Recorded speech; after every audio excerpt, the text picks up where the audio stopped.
Hi friends, welcome back to Bolam's kitchen. ఈరోజు టమాటా చట్నీ ఎలా చేయాలో చూద్దాం. ముందుగా స్టవ్ ఆన్ చేసుకొని ఒక కడాయి పెట్టుకొని అందులో ఒక స్పూన్ ఆయిల్ వేసుకోవాలి. ఆయిల్ హీట్ అయిన తర్వాత జీరా వేసుకోవాలి. అందులోనే కట్ చేసుకున్న ఉల్లిపాయ ముక్కలు, కొన్ని వెల్లుల్లి రెబ్బలు వేసుకొని మొత్తం అంతా ఫ్రై చేసుకోవాలి. ఇలా కొంచెం ఫ్రై అయిన తర్వాత ఇందులో కట్ చేసుకున్న టమాటా ముక్కల్ని కూడా వేసుకొని ఒక 2 నిమిషాలు మంచిగా కదుపుతూ ఫ్రై చేసుకోవాలి.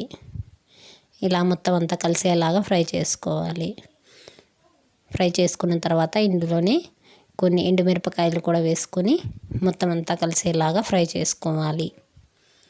ఇలా కదుపుకున్న తర్వాత మూత పెట్టి ఒక 2 నిమిషాలు కుక్ చేసుకోవాలి.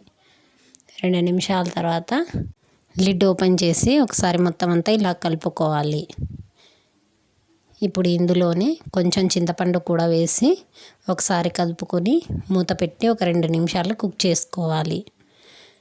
ఒక 2 నిమిషాల తర్వాత మూత ఓపెన్ చేసి మొత్తం అంతా కలుపుకొని ఇలా కలుపుకున్న తర్వాత స్టవ్ ఆఫ్ చేసి వీటిని చల్లారనివ్వాలి. చల్లారిన వీటిని ఒక జార్ తీసుకొని టమాటా ముక్కలన్నిటిని వేసుకొని వీటిని మంచిగా మిక్సీ పట్టుకోవాలి. ఈ ముక్కల్లోనే కొంచెం 1/2 టీ స్పూన్ సాల్ట్ కూడా వేసుకొని మొత్తం అంతా మిక్సీ పట్టుకోవాలి. మిక్సీ పట్టుకునే మిశ్రమాన్ని ఒక బౌల్లోకి తీసుకోవాలి. ఇప్పుడు దీనికి పోపు పెట్టుకుందాం.